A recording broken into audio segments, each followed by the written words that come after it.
लेकिन मैं फिलहाल अनुभव सिन्हा जी के बातों का विरोध करने आई हूं,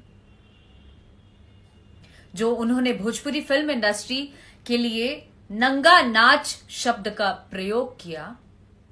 उस बात का जवाब देने आई हूं। अनुभव जी, आपको आपकी हालिया प्रदर्शित फिल्म थप्पड़ को लेकर जानते हैं हम लोग,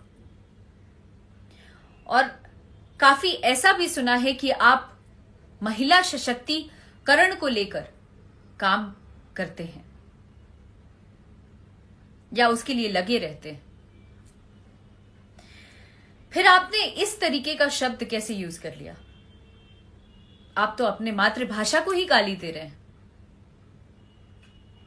जहां तक मैंने सुना है कि आप बनारस से बिलोंग करते हैं और आपकी जो कंपनी है उसका नाम भी आपने बनारस मीडिया वर्क्स रखा हुआ है।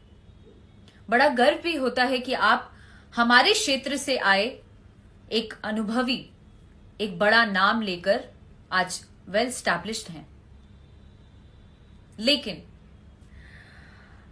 मैं आपको आपकी जानकारी के लिए बता दूं कि गुमनाम भोजपुरी इंडस्ट्री को किसी ने पहचान दिया, दिन रात खटकर, खून पसीना बहाकर एक वजूद दिया, तो वो हैं एक छोटे से जगह से आए रवि किशन जी।